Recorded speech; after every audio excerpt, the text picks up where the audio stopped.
प्यारे विद्यार्थियों, आप सब जी का निੱਘਾ स्वागत है। ਅੱਜ ਅਸੀਂ 6ਵੀਂ ਜਮਾਤ ਦੇ ਸਮਾਜਿਕ ਵਿਗਿਆਨ ਵਿਸ਼ੇ ਵਿੱਚ ਭੂਗੋਲ ਭਾਗ ਦੇ ਪਾਠ 3 ਜਿਸ ਦਾ ਨਾਮ ਹੈ ਧਰਤੀ ਦੀਆਂ ਗਤੀਆਂ ਬਾਰੇ ਵਿਸਥਾਰ ਸਹਿਤ ਪੜਾਂਗੇ। ਵਿਦਿਆਰਥੀਓ, ਇਸ ਪਾਠ ਨੂੰ ਪੜ੍ਹਨ ਤੋਂ ਬਾਅਦ ਤੁਸੀਂ ਇਹ ਚੰਗੀ ਤਰ੍ਹਾਂ ਸਮਝ ਜਾਓਗੇ ਕਿ ਧਰਤੀ ਦੀਆਂ ਕਿਹੜੀਆਂ ਗਤੀਆਂ ਨੇ, ਉਹ ਗਤੀ ਦਾ ਕੀ ਪ੍ਰਭਾਵ ਹੈ ਅਤੇ ਗਤੀਆਂ ਨੂੰ ਅਸੀਂ ਹੋਰ ਕੀ ਕਹਿੰਦੇ ਹਾਂ। ਵਿਦਿਆਰਥੀਓ, ਤੁਹਾਡੇ ਮਨ ਦੇ ਵਿੱਚ ਬਹੁਤ ਸਾਰੇ ਸਵਾਲ ਪੈਦਾ ਹੁੰਦੇ ਹਨ ਜਦੋਂ ਤੁਸੀਂ ਧਰਤੀ ਬਾਰੇ ਕੁਝ ਸੋਚਦੇ ਹੋ। ਤੁਹਾਨੂੰ ਲੱਗਦਾ ਹੈ ਕਿ ਇਹ ਧਰਤੀ ਕਿੱਥੋਂ ਬਣੀ।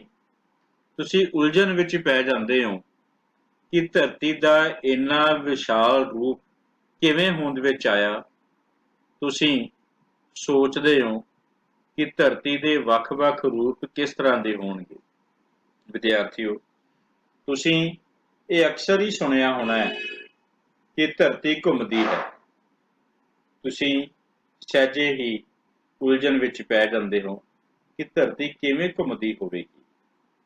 ਅੱਜ ਤੁਹਾਨੂੰ ਇਹਨਾਂ ਸਾਰੇ ਪ੍ਰਸ਼ਨਾਂ ਦੇ ਉੱਤਰ ਮਿਲ ਜਾਣਗੇ ਔਰ ਤੁਸੀਂ ਆਪਣੇ ਆਪ ਨੂੰ ਪਹਿਲਾਂ ਨਾਲੋਂ ਵੀ ਜ਼ਿਆਦਾ ਗਿਆਨ ਭਰਪੂਰ ਪਾਓਗੇ।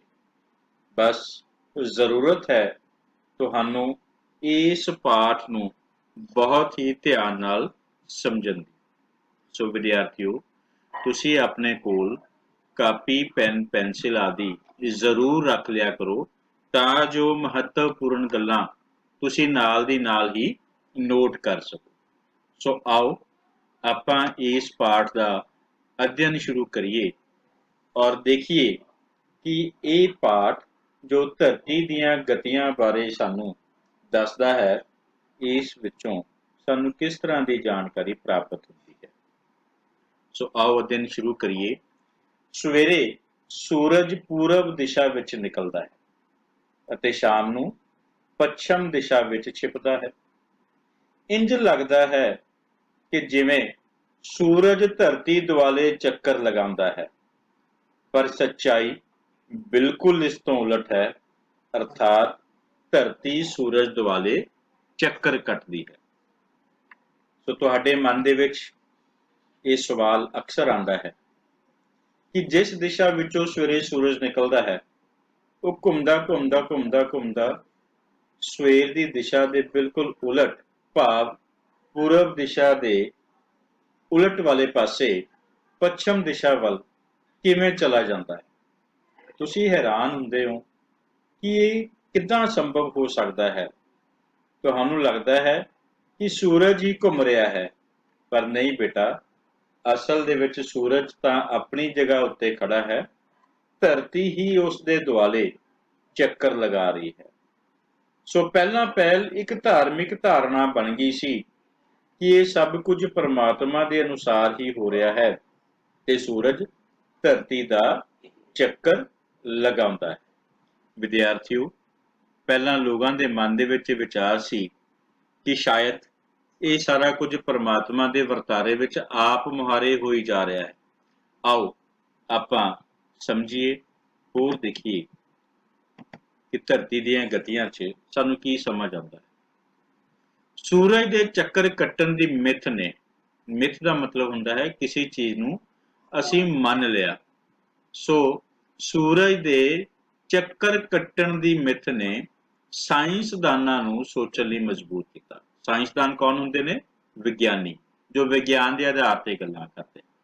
ਸੋ ਉਹਨਾਂ ਨੇ ਮਜਬੂਰ ਹੋਏ, ਸੋਚਿਆ, ਪਰ ਅੰਤ ਵਿੱਚ ਮਹਾਨ ਵਿਗਿਆਨੀਆਂ ਇਟਲੀ ਦੇ ਗੈਲੀਲੀਓ ਅਤੇ ਪੋਲੈਂਡ ਦੇ ਕੋਪਰਨਿਕਸ ਨੇ ਆਪਣੀਆਂ ਖੋਜਾਂ ਰਾਹੀਂ ਇਹ ਸਿੱਧ ਕਰ ਦਿੱਤਾ कि सूरज तां खड़ा है ਅਤੇ ਧਰਤੀ ਇਸ ਦੁਆਲੇ ਚੱਕਰ ਲਗਾਉਂਦੀ ਹੈ।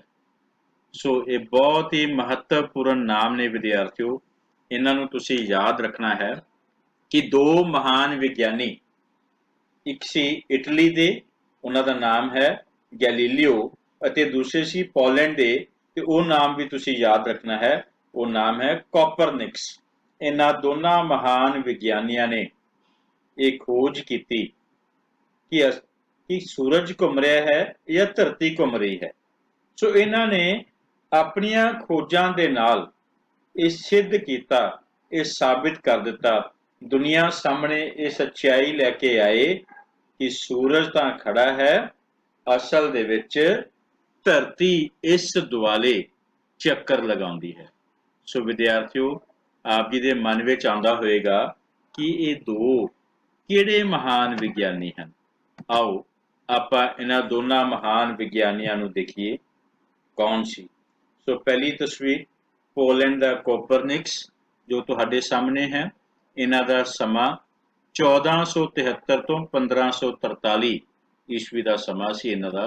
ਉਸ ਤੋਂ ਬਾਅਦ ਦੂਸਰੇ ਜੋ ਹੈ ਉਹ ਹੈ ਇਟਲੀ ਦੇ ਗੈਲੀਲੀਓ, ਜਿਨ੍ਹਾਂ ਦਾ ਸਮਾਂ 1564 ਤੋਂ 1642। ਸੋ ਇਹ ਦੋ ਮਹਾਨ ਵਿਗਿਆਨੀਆਂ ਦਾ ਨਾਮ ਤੁਸੀਂ ਹਮੇਸ਼ਾ ਯਾਦ ਰੱਖਣਾ ਹੈ ਕਿ ਇਹ ਉਹ ਵਿਗਿਆਨੀ ਨੇ ਜਿਨ੍ਹਾਂ ਨੇ ਸੂਰਜ ਦੇ ਖੜੇ ਹੋਣ ਅਤੇ ਧਰਤੀ ਦੇ ਚੱਕਰ ਕੱਟਣ ਦੀ ਗੱਲ ਨੂੰ ਸਾਬਤ ਕੀਤਾ। ਸੋ ਆਓ ਅੱਗੇ ਆਪਾਂ ਨੈਕਸਟ ਦੇਖੀਏ ਕਿ ਇਸ ਪਾਠ ਵਿੱਚੋਂ ਸਾਨੂੰ ਹੋਰ ਕੀ ਸਮਝਣ ਨੂੰ ਮਿਲਦਾ ਹੈ। ਪਹਿਲਾਂ ਇਹਨਾਂ ਦੇ ਵਿਚਾਰਾਂ ਦੀ ਵਿਰੋਧਤਾ ਹੋਈ, ਪਰੰਤੂ ਹੌਲੀ-ਹੌਲੀ ਸਾਰਾ ਸੰਸਾਰ ਇਹਨਾਂ ਮਹਾਨ ਵਿਗਿਆਨੀਆਂ ਦੇ ਵਿਚਾਰਾਂ ਨਾਲ ਸਹਿਮਤ ਹੋ ਗਿਆ। ਸਾਡੀ ਧਰਤੀ ਸੂਰਜ ਦੁਆਲੇ ਚੱਕਰ ਲਗਾਉਣ ਦੇ ਨਾਲ-ਨਾਲ ਆਪਣੇ ਧੁਰੇ ਦੁਆਲੇ ਵੀ ਪੱਛਮ ਤੋਂ ਪੂਰਬ ਵੱਲ ਚੱਕਰ ਲਗਾਉਂਦੀ। ਵਿਦਿਆਰਥੀਓ, ਤੁਸੀਂ ਗਲੋਬ ਪਾਠ ਵਿੱਚ ਪੜ੍ਹ ਚੁੱਕੇ ਹੋ ਧਰਤੀ ਦੇ ਧੁਰੇ ਬਾਰੇ। ਸੋ ਸਾਡੀ ਜਿਹੜੀ ਧਰਤੀ ਹੈ ਇਹ ਜਿੱਥੇ ਸੂਰਜ ਦੁਆਲੇ ਚੱਕਰ ਕੱਟਦੀ ਹੈ, ਉੱਥੇ ਆਪਣੇ ਧੁਰੇ ਦੁਆਲੇ ਵੀ ਦਿਸ਼ਾਵਾਂ ਕਿਹੜੀਆਂ? ਪੱਛਮ ਤੋਂ ਪੂਰਬ ਵੱਲ ਚੱਕਰ ਲਗਾਉਂਦੀ ਹੈ। ਅਗਰ ਤੁਹਾਨੂੰ ਕੋਈ ਪੁੱਛੇ ਕਿ ਤੁਸੀਂ ਦੱਸੋ ਕਿ ਧਰਤੀ ਕਿਸ ਦਿਸ਼ਾ ਤੋਂ ਕਿਸ ਦਿਸ਼ਾ ਵੱਲ ਘੁੰਮ ਰਹੀ ਹੈ, ਤਾਂ ਤੁਹਾਨੂੰ ਇਹ ਉੱਤਰ ਯਾਦ ਹੋਣਾ ਚਾਹੀਦਾ ਹੈ ਕਿ ਧਰਤੀ ਪੱਛਮ ਤੋਂ ਪੂਰਬ ਵੱਲ ਨੂੰ ਘੁੰਮਦੀ ਹੋਈ ਸੂਰਜ ਦੁਆਲੇ ਚੱਕਰ ਕੱਟਦੀ ਹੈ। ਸੋ ਧਰਤੀ ਦੇ ਸੂਰਜ ਦੁਆਲੇ ਚੱਕਰ ਲਗਾਉਣ ਦੀ ਗਤੀ ਨੂੰ ਵਾਰਸ਼ਿਕ ਗਤੀ ਅਤੇ ਆਪਣੇ ਧੁਰੇ ਦੁਆਲੇ ਚੱਕਰ ਲਗਾਉਣ ਦੀ ਗਤੀ ਨੂੰ ਦੈਨਿਕ ਗਤੀ ਦੇ ਨਾਮ ਨਾਲ ਜਾਣਿਆ ਜਾਂਦਾ ਹੈ। ਫਿਰ ਦੁਬਾਰਾ ਇਸ ਲਾਈਨ ਨੂੰ ਆਪਾਂ ਪੜ੍ਹਦੇ ਹਾਂ ਕਿ ਧਰਤੀ ਦੁਆਰਾ ਜਾਂ ਧਰਤੀ ਦੇ ਸੂਰਜ ਦੁਆਲੇ ਚੱਕਰ ਲਗਾਉਣ ਦੀ ਗਤੀ ਨੂੰ ਵਾਰਸ਼ਿਕ ਗਤੀ ਅਤੇ ਧਰਤੀ ਦੇ ਆਪਣੇ ਧੁਰੇ ਦੁਆਲੇ ਚੱਕਰ ਲਗਾਉਣ ਦੀ ਗਤੀ ਨੂੰ ਦੈਨਿਕ ਗਤੀ ਦੇ ਨਾਮ ਨਾਲ ਜਾਣਿਆ ਜਾਂਦਾ ਹੈ। ਸੋ ਇਹਨੂੰ ਭੁੱਲਣਾ ਨਹੀਂ ਹੈ। ਹੁਣ ਇਹ ਵਾਰਸ਼ਿਕ ਗਤੀ ਕੀ ਹੈ ਤੇ ਦੈਨਿਕ ਗਤੀ ਕੀ ਹੈ, ਆਪਾਂ ਇਸ ਬਾਰੇ ਵੀ ਅੱਗੇ ਪੜਾਂਗੇ। ਸੋ ਪਾਠ ਦੀ ਆਰੰਭਤਾ ਦੇ ਵਿੱਚ ਹੀ ਮੈਂ ਤੁਹਾਨੂੰ ਦੱਸਿਆ ਸੀ ਕਿ ਅਸੀਂ ਗਤੀਆਂ ਬਾਰੇ ਭਰਪੂਰ ਜਾਣਕਾਰੀ ਲਵਾਂਗੇ, ਵਿਸਥਾਰ ਨਾਲ ਪੜਾਂਗੇ। ਸੋ ਤੁਸੀਂ ਦੋ ਨਵੇਂ ਸ਼ਬਦ ਸਿੱਖੇ ਹਨ, ਵਾਰਸ਼ਿਕ ਗਤੀ ਤੇ ਦੈਨਿਕ ਗਤੀ। ਅੱਗੇ ਆਪਾਂ ਇਹਨਾਂ ਦੋਨਾਂ ਗਤੀਆਂ ਬਾਰੇ ਵੀ ਵਿਸਥਾਰ ਨਾਲ ਪੜਾਂਗੇ। ਸੋ ਵਿਦਿਆਰਥੀਓ, ਇਹ ਤਸਵੀਰ ਤੁਹਾਡੇ ਸਾਹਮਣੇ ਹੈ ਜਿੱਥੇ ਕਿ ਸੂਰਜ ਖੜਾ ਹੈ, ਧਰਤੀ ਘੁੰਮ ਰਹੀ ਹੈ। ਸੋ ਇਹ ਧਰਤੀ ਦੇ ਧੁਰਾ ਜੋ ਤੁਸੀਂ ਦੇਖ ਰਹੇ ਹੋ, ਇੱਕ ਕਿੱਲੀ ਜੋ ਬਣਾ ਕੇ ਦਿਖਾਈ ਗਈ ਹੈ। ਸੋ ਅੱਗੇ ਵਿਸਥਾਰ ਨਾਲ ਆਪਾਂ ਦੇਖਾਂਗੇ ਕਿ ਇਹ ਸਭ ਕੁਝ ਕਿਵੇਂ ਹੋ ਰਿਹਾ ਹੈ, ਕਿਵੇਂ ਚੱਲ ਰਿਹਾ ਹੈ।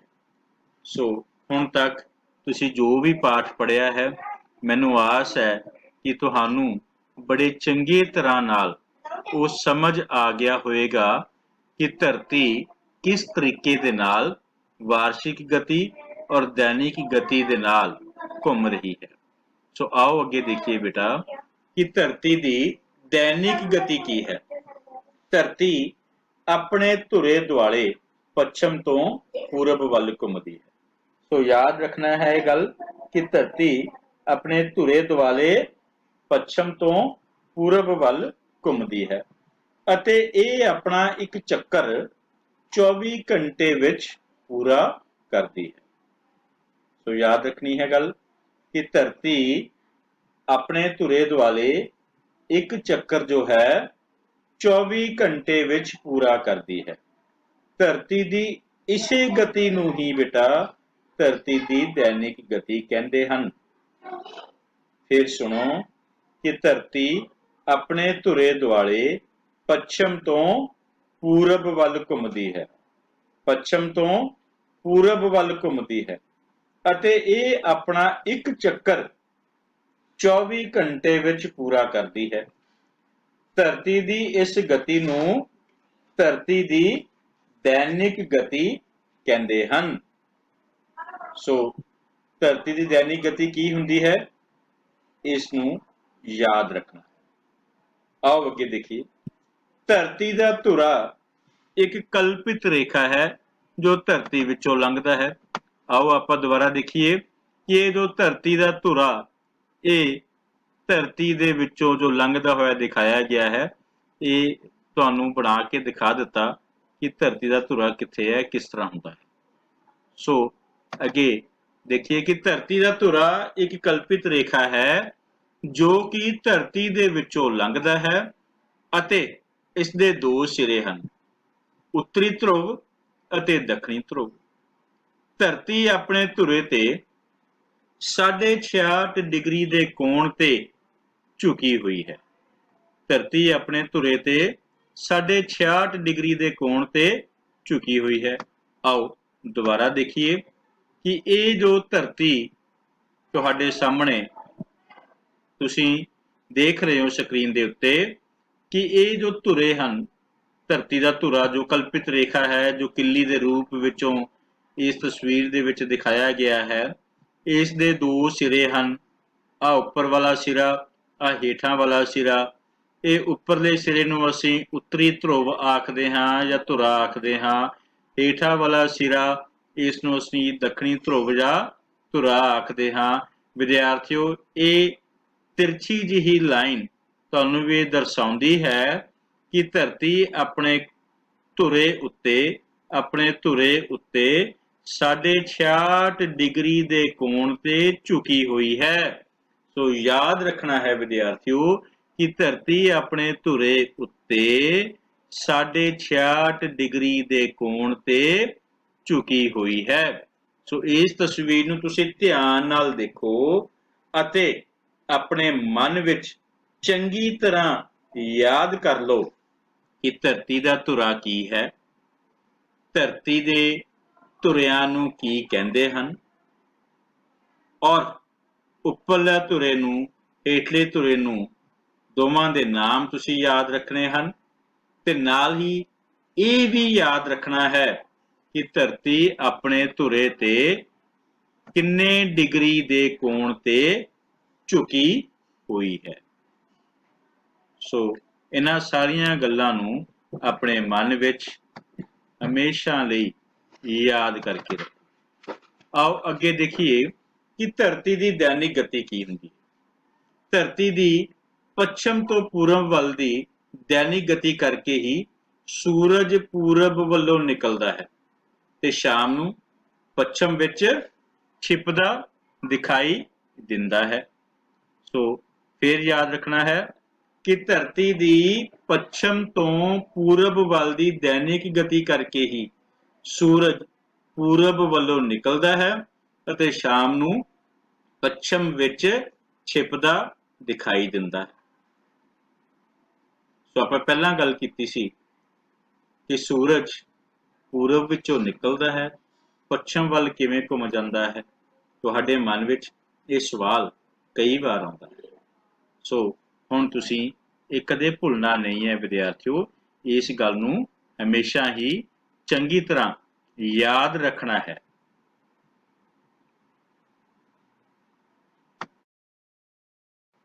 ਸੋ ਧਰਤੀ ਦੀ ਪੱਛਮ ਤੋਂ ਪੂਰਬ ਵੱਲ ਦੀ ਦੈਨਿਕ ਗਤੀ ਨੂੰ ਸਮਝਣ ਲਈ ਤੁਸੀਂ ਇਸ ਚਿੱਤਰ ਨੂੰ ਧਿਆਨ ਨਾਲ ਦੇਖ ਸਕਦੇ ਹੋ। ਇਹ ਉੱਤਰੀ ਧਰੁਵ ਹੈ, ਇਹ ਦੱਖਣੀ ਧਰੁਵ ਦਿਖਾਇਆ ਗਿਆ ਹੈ। ਤੁਸੀਂ ਧੁਰਾ ਦੇਖ ਸਕਦੇ ਹੋ ਜੋ ਕਿ ਇੱਕ ਕਲਪਿਤ ਕਿੱਲੀ ਹੈ। ਇਸ ਕਿੱਲੀ ਦੇ ਉੱਤੇ ਧਰਤੀ ਜੋ ਧੁਰੇ ਤੇ ਘੁੰਮਦੀ ਹੈ ਪੱਛਮ ਤੋਂ ਪੂਰਬ ਵੱਲ।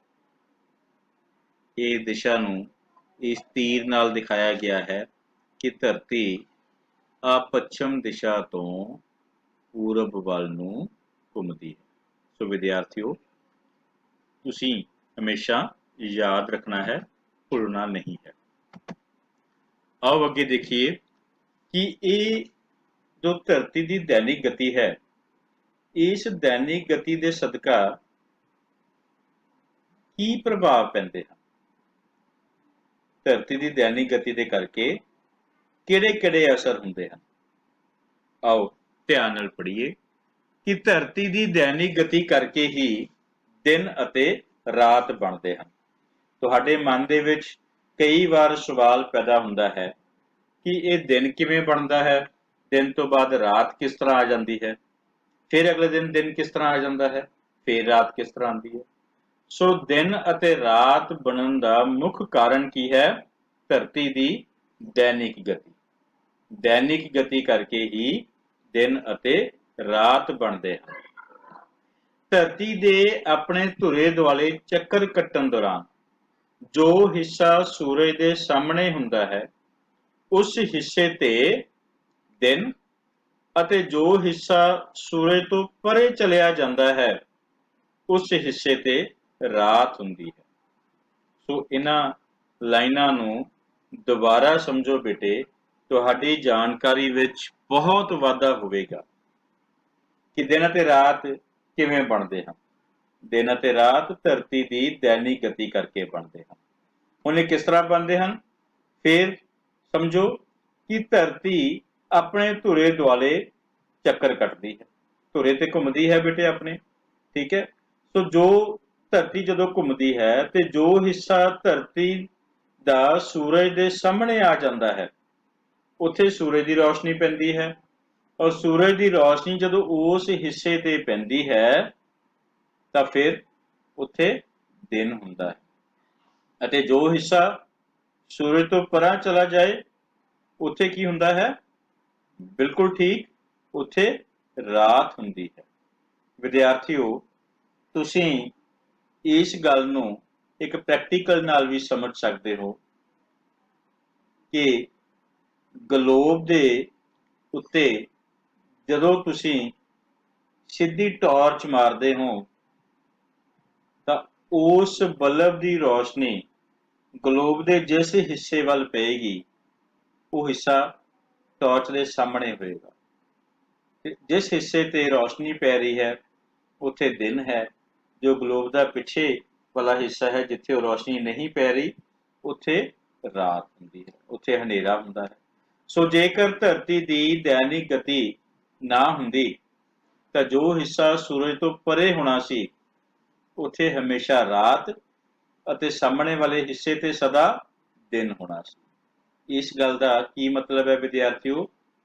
ਕਿ ਮੰਨ ਲਓ ਧਰਤੀ ਘੁੰਮ ਨਹੀਂ ਰਹੀ, ਧਰਤੀ ਦੀ ਕੋਈ ਗਤੀ ਨਹੀਂ ਹੈ, ਸਿਰਫ ਧਰਤੀ ਖੜੀ ਹੋਈ ਹੈ ਤੇ ਸੂਰਜ ਵੀ ਖੜਾ ਹੈ।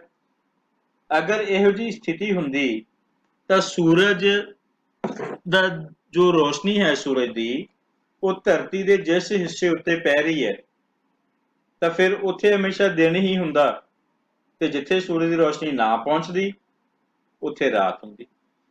ਪਰੰਤੂ ਕਿਉਂਕਿ ਧਰਤੀ ਜੋ ਘੁੰਮ ਰਹੀ ਹੈ ਤਾਂ ਸੂਰਜ ਦੀ ਜਿਸ ਹਿੱਸੇ ਸਾਹਮਣੇ ਧਰਤੀ ਆ ਜਾਂਦੀ ਹੈ, ਸੂਰਜ ਦੀ ਰੌਸ਼ਨੀ ਧਰਤੀ ਦੇ ਜਿਸ ਹਿੱਸੇ ਉੱਤੇ ਪੈਂਦੀ ਹੈ ਉੱਥੇ ਦਿਨ, ਅਤੇ ਜਿੱਥੇ ਨਹੀਂ ਪੈ ਰਹੀ ਉੱਥੇ ਰਾਤ। ਫਿਰ ਧਰਤੀ ਘੁੰਮਦੀ ਜਿਹੜਾ ਹਿੱਸਾ ਧਰਤੀ ਦੇ ਸੂਰਜ ਦੇ ਸਾਹਮਣੇ ਆ ਰਿਹਾ ਹੈ ਉੱਥੇ ਦਿਨ ਹੁੰਦਾ ਹੈ, ਜਿਹੜਾ ਹਿੱਸਾ ਸੂਰਜ ਤੋਂ ਪਰਾਂ ਚਲਾ ਜਾਂਦਾ ਹੈ ਜਿੱਥੇ ਰੌਸ਼ਨੀ ਨਹੀਂ ਪੈਂਦੀ ਉੱਥੇ ਰਾਤ ਹੁੰਦੀ ਹੈ। ਸੋ ਹਮੇਸ਼ਾ ਤੁਸੀਂ ਇਸ ਗੱਲ ਨੂੰ ਯਾਦ ਰੱਖਣਾ ਹੈ ਕਿ ਧਰਤੀ ਉੱਤੇ ਦਿਨ ਅਤੇ ਰਾਤ ਕਿਵੇਂ ਬਣਦੇ ਹਨ। ਸੋ ਧਰਤੀ ਦੀ ਪੱਛਮ ਤੋਂ ਪੂਰਬ ਵੱਲ ਦੀ ਦੈਨਿਕ ਗਤੀ ਕਰਕੇ ਹੀ ਸੂਰਜ ਪੂਰਬ ਵੱਲੋਂ ਨਿਕਲਦਾ ਹੈ ਅਤੇ ਸ਼ਾਮ ਨੂੰ ਪੱਛਮ ਵਿੱਚ ਛਿਪਦਾ ਦਿਖਾਈ ਦਿੰਦਾ ਹੈ। ਸੋ ਇਸ ਗੱਲ ਨੂੰ ਵੀ ਤੁਸੀਂ ਚੰਗੀ ਤਰ੍ਹਾਂ ਸਮਝ ਲੈਣਾ ਹੈ। ਤੁਹਾਨੂੰ ਇਸ ਗੱਲ ਦਾ ਜਵਾਬ ਮਿਲ ਗਿਆ ਹੈ ਕਿ ਸਵੇਰੇ ਪੂਰਬ ਵਿੱਚੋਂ ਸੂਰਜ ਨਿਕਲਦਾ ਹੈ ਤੇ ਸ਼ਾਮ ਨੂੰ ਪੱਛਮ ਦਿਸ਼ਾ ਵਿੱਚ ਕਿਵੇਂ ਪਹੁੰਚ ਜਾਂਦਾ ਹੈ। ਸੋ ਵਿਦਿਆਰਥੀਓ, ਇਸ ਦਾ ਕਾਰਨ ਵੀ ਕੀ ਹੈ ਕਿ ਧਰਤੀ ਜਦੋਂ ਆਪਣੇ ਪੱਛਮ ਤੋਂ ਪੂਰਬ ਦਿਸ਼ਾ ਵੱਲ ਘੁੰਮਦੀ ਹੈ, ਆਪਣੇ ਧੁਰੇ ਉੱਤੇ ਘੁੰਮਦੀ ਹੈ, ਤਾਂ ਇਸੇ ਕਰਕੇ ਜੋ ਸੂਰਜ ਹੈ ਉਹ ਸਵੇਰੇ ਪੂਰਬ ਵੱਲੋਂ ਨਿਕਲਦਾ ਹੋਇਆ ਅਤੇ ਸ਼ਾਮ ਨੂੰ ਪੱਛਮ ਦਿਸ਼ਾ ਵਿੱਚ ਛਿਪਦਾ ਹੋਇਆ ਸਾਨੂੰ ਦਿਖਾਈ ਦਿੰਦਾ ਹੈ। ਆਓ ਅੱਗੇ ਦੋ ਤਸਵੀਰਾਂ ਦੇਖੀਏ। ਇਹ ਤਸਵੀਰ ਦੇਖੋ ਵਿਦਿਆਰਥੀਓ, ਸੂਰਜ ਖੜਾ ਹੈ, ਧਰਤੀ ਦੀ ਸੂਰਜ ਦੁਆਲੇ ਚੱਕਰ ਲਗਾਉਣ ਦੀ ਸਥਿਤੀ ਨੂੰ ਤੁਹਾਡੇ ਸਾਹਮਣੇ ਦਿਖਾਇਆ ਗਿਆ ਹੈ। ਸੋ ਇਹ ਧਰਤੀ ਸੂਰਜ ਦੁਆਲੇ ਦੇਖੋ ਚੱਕਰ ਕੱਟ ਰਹੀ ਹੈ। ਸੋ ਇਹ ਜੋ ਹੋਰ ਲਕੀਰਾਂ ਤੁਹਾਨੂੰ ਦਿਖਾਈਆਂ ਗਈਆਂ ਹਨ, ਇਹ ਧਰਤੀ ਦਾ ਧੁਰਾ ਹੈ। ਧਰਤੀ ਦਾ ਧੁਰਾ ਹੈ ਤੇ ਇਹ ਐਰੋ ਤੁਹਾਨੂੰ ਦਿਖਾਉਂਦਾ ਹੈ ਕਿ ਧਰਤੀ ਆਪਣੇ ਧੁਰੇ ਉੱਤੇ ਵੀ ਘੁੰਮ ਰਹੀ ਹੈ। ਕਿੱਥੋਂ ਘੁੰਮ ਰਹੀ ਹੈ? ਪੱਛਮ ਦਿਸ਼ਾ ਤੋਂ ਪੂਰਬ ਦਿਸ਼ਾ ਵੱਲ। ਸੋ ਇਹ ਧਰਤੀ ਆਪਣੇ ਧੁਰੇ ਤੇ ਵੀ ਘੁੰਮ ਰਹੀ ਹੈ ਅਤੇ ਧਰਤੀ ਸੂਰਜ ਦੇ ਦੁਆਲੇ ਚੱਕਰ ਵੀ ਕੱਟ ਰਹੀ ਹੈ। ਧਿਆਨ ਨਾਲ ਸਮਝਣਾ ਹੈ ਕਿ ਆਪਣੇ ਧੁਰੇ ਤੇ ਘੁੰਮਦੀ ਘੁੰਮਦੀ ਇਹ ਧਰਤੀ ਅੱਗੇ ਵੱਧਦੀ ਹੋਈ ਤੁਹਾਨੂੰ ਦਿਖਾਈ ਦੇ ਰਹੀ ਹੈ, ਸੂਰਜ ਦੁਆਲੇ ਚੱਕਰ ਕੱਟਦੀ ਹੋਈ ਦਿਖਾਈ ਦੇ ਰਹੀ ਹੈ। ਸੋ ਧਰਤੀ ਦੀ ਗਤੀ ਦੀ ਇਸ ਤਸਵੀਰ ਨੂੰ ਵਿਦਿਆਰਥੀਓ ਧਿਆਨ ਨਾਲ ਦੇਖੋ, ਸਮਝੋ ਅਤੇ ਹਮੇਸ਼ਾ ਲਈ ਯਾਦ ਰੱਖੋ ਕਿ ਧਰਤੀ ਕਿਸ ਤਰੀਕੇ ਨਾਲ ਘੁੰਮ ਰਹੀ ਹੈ।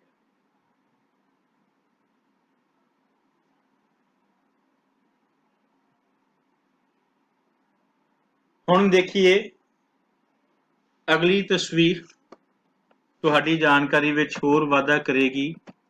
ਅਸੀਂ ਹੁਣੇ ਗੱਲ ਕੀਤੀ ਸੀ ਦਿਨ ਅਤੇ ਰਾਤ ਬਾਰੇ। ਵਿਦਿਆਰਥੀਓ, ਇਹ ਧਰਤੀ ਦੀ ਤਸਵੀਰ ਹੈ।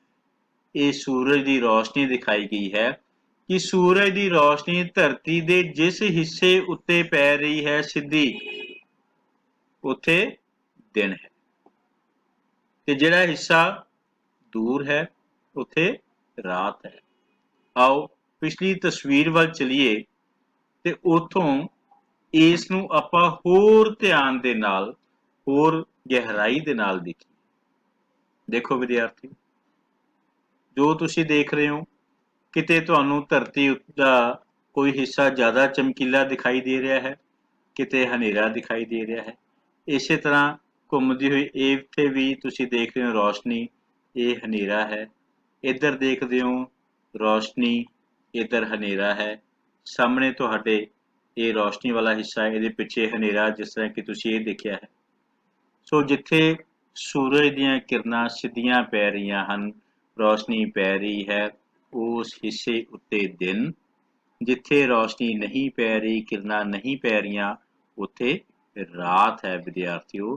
ਸੋ ਜਦੋਂ ਧਰਤੀ ਘੁੰਮਦੀ ਹੈ ਤਾਂ ਘੁੰਮਦੇ ਹੋਏ ਜਿਹੜਾ ਹਿੱਸਾ ਧਰਤੀ ਦਾ ਸੂਰਜ ਦੇ ਸਾਹਮਣੇ ਆ ਜਾਂਦਾ ਹੈ, ਉੱਥੇ ਦਿਨ ਹੁੰਦਾ ਹੈ। ਜਿਸ ਹਿੱਸੇ ਤੋਂ ਸੂਰਜ ਤੋਂ ਪਰਾਂ ਹੁੰਦਾ ਹੈ, ਉੱਥੇ ਰਾਤ ਹੁੰਦੀ ਹੈ। ਸੋ ਧਰਤੀ ਦੀ ਦੈਨਿਕ ਗਤੀ ਦਾ ਇਹ ਪ੍ਰਭਾਵ ਤੁਹਾਨੂੰ ਚੰਗੀ ਤਰ੍ਹਾਂ ਸਮਝ ਆ ਗਿਆ ਹੋਵੇਗਾ। ਆਓ ਅੱਗੇ ਹੋਰ ਦੇਖੀਏ ਕਿ ਧਰਤੀ ਦੀ ਪੱਛਮ ਤੋਂ ਪੂਰਬ ਦੀ ਦਿਸ਼ਾ ਦੀ, ਧਰਤੀ ਦੀ ਪੱਛਮ ਤੋਂ ਪੂਰਬ ਦੀ ਦਿਸ਼ਾ ਵੱਲ ਦੀ ਦੈਨਿਕ ਗਤੀ ਦੇ ਕਾਰਨ ਹੀ ਸੂਰਜ, ਚੰਨ ਅਤੇ ਤਾਰੇ ਪੂਰਬ ਤੋਂ ਪੱਛਮ ਵੱਲ ਘੁੰਮਦੇ ਨਜ਼ਰ ਆਉਂਦੇ ਹਨ। ਠੀਕ ਹੈ ਵਿਦਿਆਰਥੀਓ, ਕੱਲਾ ਸੂਰਜ ਹੀ ਨਹੀਂ, ਸਗੋਂ ਚੰਨ, ਤਾਰੇ ਆਦਿ ਵੀ ਸਾਨੂੰ ਦਿਸਦੇ ਹਨ ਕਿ ਉਹਨਾਂ ਨੇ ਆਪਣੇ ਸਥਾਨ ਨੂੰ ਬਦਲ ਲਿਆ। ਰਾਤ ਨੂੰ ਕਿਸੇ ਹੋਰ ਪਾਸੇ ਸੀ, ਸਵੇਰ ਨੂੰ ਕਿਸੇ ਹੋਰ ਪਾਸੇ ਹੁੰਦੇ ਹਨ। ਸੋ ਇਸ ਦਾ ਕਾਰਨ ਕੀ ਹੈ? ਧਰਤੀ ਦੀ ਦੈਨਿਕ ਗਤੀ। ਸੋ ਅਗਲਾ ਬੜਾ ਇੰਪੋਰਟੈਂਟ ਹੈ, ਇਹ ਵੀ ਯਾਦ ਰੱਖਣਾ ਹੈ ਕਿ ਧਰਤੀ ਦੀ ਦੈਨਿਕ ਗਤੀ ਕਰਕੇ ਹੀ ਸਾਰੀਆਂ ਹਵਾਵਾਂ ਚੱਲਣ ਵੇਲੇ ਆਪਣੇ ਖੱਬੇ ਜਾਂ ਸੱਜੇ ਪਾਸੇ ਝੁਕਦੀਆਂ ਹਨ। ਭਾਵ ਇਹ ਸਿੱਧੀਆਂ ਨਹੀਂ ਵਗਦੀਆਂ। ਸੋ ਵਿਦਿਆਰਥੀਓ, ਤੁਸੀਂ ਦੇਖਿਆ ਹੋਵੇਗਾ ਜਦੋਂ ਬਹੁਤ ਤੇਜ਼ ਹਵਾ ਚੱਲਦੀ ਹੈ ਜਾਂ ਹਵਾਵਾਂ ਵਗਦੀਆਂ ਹਨ ਤਾਂ ਦਰਖਤ ਤੁਹਾਨੂੰ ਝੁਕੇ ਹੋਏ ਦਿਖਾਈ ਦਿੰਦੇ ਹਨ। ਤੁਸੀਂ ਦੇਖਦੇ ਹੋ ਕਿ ਝਾੜੀਆਂ ਝੁਕ ਗਈਆਂ, ਦਰਖਤ ਲਿਫ ਗਏ। ਜਾਂ ਤਾਂ ਇਹ ਸੱਜੇ ਪਾਸੇ ਨੂੰ ਜਾਂ ਖੱਬੇ ਪਾਸੇ ਨੂੰ ਹਵਾਵਾਂ ਚੱਲਦੀਆਂ ਹਨ ਤੇ ਝੁਕਦੀਆਂ ਹਨ। ਇਹ ਕਦੇ ਵੀ ਸਿੱਧੀਆਂ ਨਹੀਂ ਵਗਦੀਆਂ। ਸੋ ਇਸ ਗੱਲ ਨੂੰ ਯਾਦ ਰੱਖਣਾ। ਹੁਣ ਅਗਲੀ ਬੜੀ ਇੰਪੋਰਟੈਂਟ ਗੱਲ ਹੈ ਕਿ ਇਸ ਦੀ ਖੋਜ ਕਿਸਨੇ ਕੀਤੀ ਸੀ ਕਿ ਧਰਤੀ ਦੀਆਂ ਜਿਹੜੀਆਂ ਹਵਾਵਾਂ ਨੇ, ਜੋ ਧਰਤੀ ਤੇ ਹਵਾਵਾਂ ਚੱਲਦੀਆਂ ਨੇ, ਇਹ ਖੱਬੇ ਜਾਂ ਸੱਜੇ ਪਾਸੇ ਵੱਲ ਝੁਕਦੀਆਂ ਹਨ। ਇਸ ਦੀ ਖੋਜ ਇੱਕ ਫੈਰਲ ਨਾਂ ਦੇ ਵਿਗਿਆਨੀ ਨੇ ਕੀਤੀ ਸੀ। ਕੀ ਨਾਮ ਸੀ ਉਸਦਾ? ਫੈਰਲ। ਫੈਰਲ ਨੇ ਇਹ ਖੋਜ ਕੀਤੀ ਸੀ ਕਿ ਉੱਤਰੀ ਅਰਧ ਗੋਲੇ ਵਿੱਚ ਇਹ ਹਵਾਵਾਂ ਸੱਜੇ ਪਾਸੇ ਝੁਕਦੀਆਂ ਹਨ ਅਤੇ ਦੱਖਣੀ ਅਰਧ ਗੋਲੇ ਵਿੱਚ ਇਹ ਹਵਾਵਾਂ ਖੱਬੇ ਪਾਸੇ ਝੁਕਦੀਆਂ। ਸੋ ਆਓ ਅੱਗੇ ਹੋਰ ਦੇਖੀਏ ਕਿ ਸਵੇਰੇ ਅਤੇ ਸ਼ਾਮ ਨੂੰ ਸੂਰਜ ਦੀਆਂ ਕਿਰਨਾਂ ਤਿਰਛੀਆਂ ਪੈਂਦੀਆਂ ਹਨ। ਸਵੇਰੇ ਅਤੇ ਸ਼ਾਮ ਨੂੰ ਸੂਰਜ ਦੀਆਂ ਕਿਰਨਾਂ ਤਿਰਛੀਆਂ ਪੈਂਦੀਆਂ ਹਨ। ਤਿਰਛੀਆਂ ਪੈਣ ਕਰਕੇ ਇਹ ਜ਼ਿਆਦਾ ਜਗ੍ਹਾ ਘੇਰਦੀਆਂ ਹਨ, ਜਿਸ ਕਰਕੇ ਸਵੇਰੇ ਅਤੇ ਸ਼ਾਮ ਸਮੇਂ ਗਰਮੀ ਘੱਟ ਹੁੰਦੀ ਹੈ।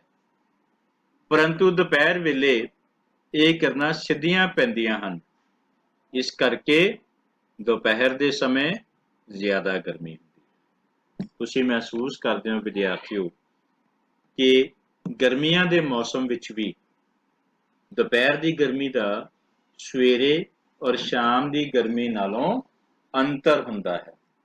ਸਵੇਰੇ ਅਤੇ ਸ਼ਾਮ ਨੂੰ ਜਿਹੜੀ ਗਰਮੀ ਪੈਂਦੀ ਹੈ ਉਹ ਦੁਪਹਿਰ ਦੇ ਨਾਲੋਂ ਘੱਟ ਹੁੰਦੀ ਹੈ। ਸੋ ਕੀ ਕਾਰਨ ਹੈ ਕਿ ਸਵੇਰੇ ਅਤੇ ਸ਼ਾਮ ਦੀ ਗਰਮੀ ਘੱਟ ਅਤੇ ਦੁਪਹਿਰ ਨੂੰ ਜ਼ਿਆਦਾ ਹੈ? ਸੋ ਇਸ ਦਾ ਕੀ ਕਾਰਨ ਹੈ ਕਿ ਸਵੇਰੇ ਅਤੇ ਸ਼ਾਮ ਨੂੰ ਸੂਰਜ ਦੀਆਂ ਕਿਰਨਾਂ ਤਿਰਛੀਆਂ ਪੈਂਦੀਆਂ ਹਨ। ਇਹ ਜ਼ਿਆਦਾ ਜਗ੍ਹਾ ਘੇਰਦੀਆਂ ਹਨ, ਜਿਸ ਕਾਰਨ ਇਸ ਸਮੇਂ ਘੱਟ ਗਰਮੀ ਹੁੰਦੀ ਹੈ। ਪਰੰਤੂ ਦੁਪਹਿਰ ਵੇਲੇ ਇਹ ਕਿਰਨਾਂ ਸਿੱਧੀਆਂ ਪੈਂਦੀਆਂ ਹਨ, ਇਸ ਕਰਕੇ ਗਰਮੀ ਜ਼ਿਆਦਾ ਹੁੰਦੀ ਹੈ। ਸੋ ਆਓ ਅੱਗੇ ਦੇਖੀਏ ਧਰਤੀ ਦੀ ਵਾਰਸ਼ਿਕ ਗਤੀ। ਸੋ ਵਾਰਸ਼ਿਕ ਗਤੀ ਬਾਰੇ ਹੁਣ ਆਪਾਂ ਧਿਆਨ ਨਾਲ ਸਮਝਣਾ ਹੈ ਕਿ ਇਹ ਕੀ ਚੀਜ਼ ਹੈ। ਧਰਤੀ ਆਪਣੇ ਗ੍ਰਹਿ ਪੰਧ ਤੇ ਸੂਰਜ ਦੁਆਲੇ 1 ਲੱਖ ਤੋਂ ਵੱਧ ਕਿਲੋਮੀਟਰ ਪ੍ਰਤੀ ਘੰਟੇ ਦੀ ਰਫ਼ਤਾਰ ਨਾਲ ਇੱਕ ਚੱਕਰ 365 1/4 365 ਸਹੀ 1/4 ਅਰਥਾਤ 365 ਦਿਨ ਅਤੇ 6 ਘੰਟੇ ਵਿੱਚ ਪੂਰਾ ਕਰਦੀ ਹੈ। ਇਸ ਨੂੰ ਧਰਤੀ ਦੀ ਵਾਰਸ਼ਿਕ ਗਤੀ ਕਿਹਾ ਜਾਂਦਾ ਹੈ। ਧਰਤੀ ਦਾ ਸੂਰਜ ਦੁਆਲੇ ਇੱਕ ਚੱਕਰ 365 ਦਿਨ ਅਤੇ 6 ਘੰਟੇ ਵਿੱਚ ਪੂਰਾ ਹੋਣ ਕਰਕੇ ਅਸੀਂ ਹਰ 4 ਸਾਲ ਬਾਅਦ ਹਰ ਸਾਲ ਵਿੱਚ ਇੱਕ ਦਿਨ ਵਧਾ ਦਿੰਦੇ ਹਾਂ। ਫਿਰ ਦੁਬਾਰਾ ਦੇਖੋ ਕਿ ਧਰਤੀ ਦਾ ਸੂਰਜ ਦੁਆਲੇ ਇੱਕ ਚੱਕਰ 365 ਦਿਨ ਅਤੇ 6 ਘੰਟੇ ਵਿੱਚ ਪੂਰਾ ਹੋਣ ਕਰਕੇ ਅਸੀਂ ਹਰ 4 ਸਾਲ ਬਾਅਦ ਹਰ ਸਾਲ ਇੱਕ ਦਿਨ ਵਧਾ ਦਿੰਦੇ ਹਾਂ। ਸੋ ਤੁਹਾਨੂੰ ਇਸ ਬਾਰੇ ਚੰਗੀ ਤਰ੍ਹਾਂ ਪਤਾ ਹੋਏਗਾ ਕਿ ਹਰ 4 ਸਾਲ ਬਾਅਦ ਅਸੀਂ ਲੀਪ ਦਾ ਸਾਲ ਕਹਿੰਦੇ ਹਾਂ। ਸੋ ਲੀਪ ਦਾ ਸਾਲ ਕਿਸ ਤਰੀਕੇ ਨਾਲ ਬਣਦਾ ਹੈ, ਉਹ ਕਿਵੇਂ ਵਾਧਾ ਹੁੰਦਾ ਹੈ, ਉਹ ਤੁਹਾਨੂੰ ਇੱਥੇ ਚੰਗੀ ਤਰ੍ਹਾਂ ਸਮਝ ਆ ਜਾਏਗਾ ਕਿ ਇਸ ਵਿੱਚ ਕਿਵੇਂ 4 ਸਾਲ ਬਾਅਦ ਇੱਕ ਦਿਨ ਦਾ ਵਾਧਾ ਹੁੰਦਾ ਹੈ।